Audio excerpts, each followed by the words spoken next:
For the North American cyclist, this is heaven. Amsterdam, where biking is as natural as walking. As a nation, the Dutch make 37% of their trips shorter than 2.5 kilometers by bicycle, compared to 2% in Canada and 1% in the US.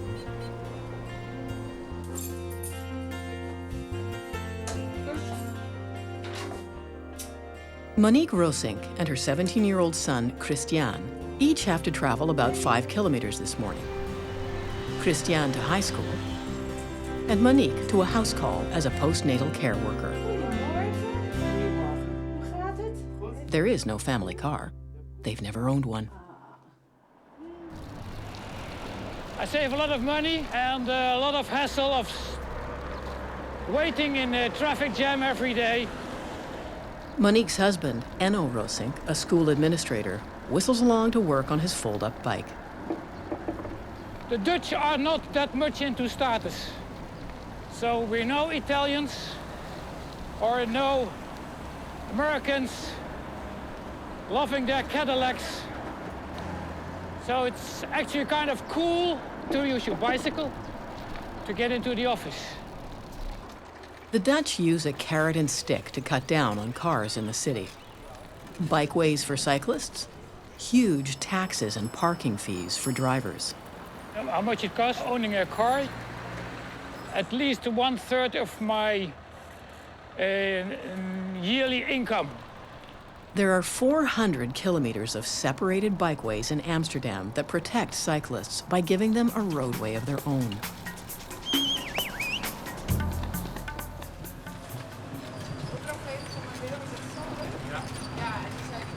Amsterdam, of course, is also famous for being the spiritual home of the idea of free or shared bicycles.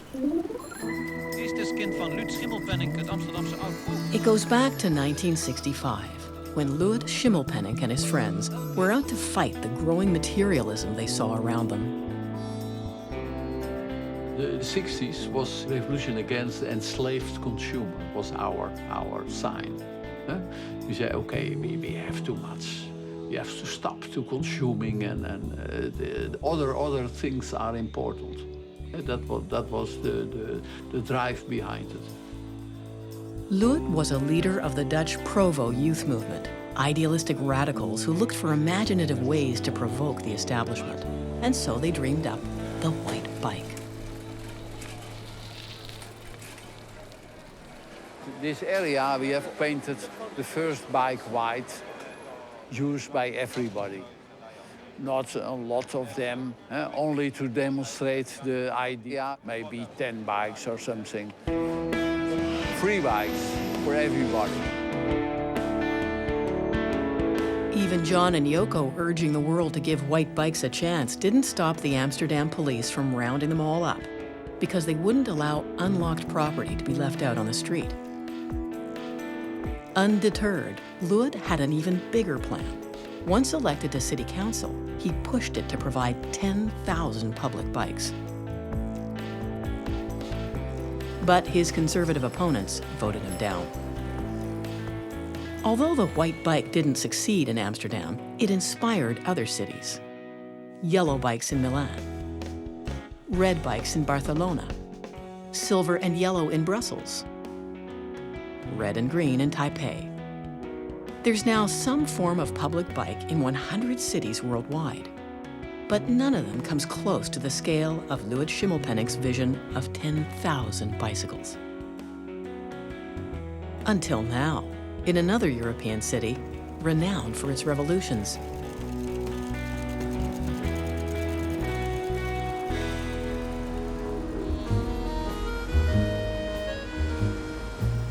Paris, famous for intense traffic and fast drivers.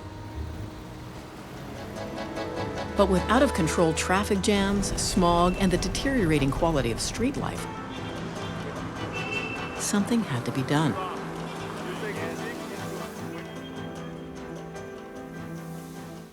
The difference between old mobility and new mobility is the difference between the 20th century and the 21st century.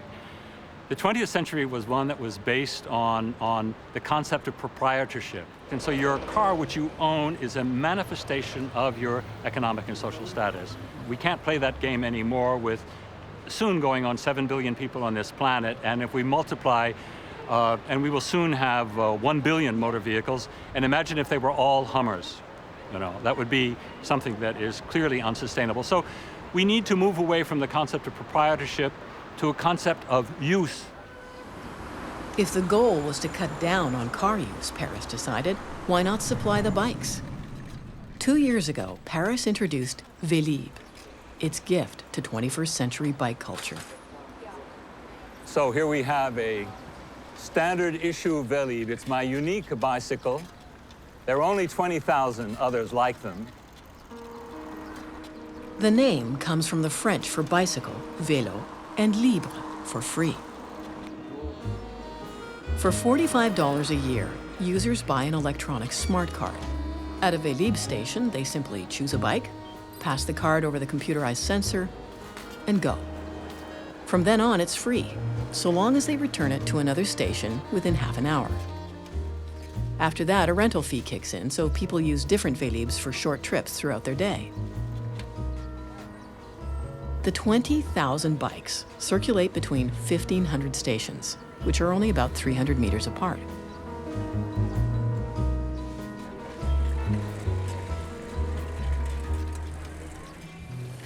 Vélib was designed to be the ultimate city bike.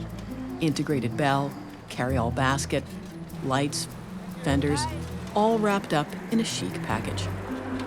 For me, it's very nice because I can take it when I want, wherever I want, and I'm free to go everywhere.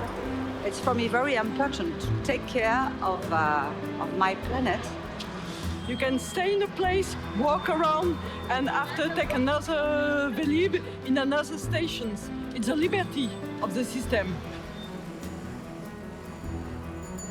More than 250,000 Parisians have taken out annual subscription cards, and 50 million trips were made on these bikes in the first 2 years.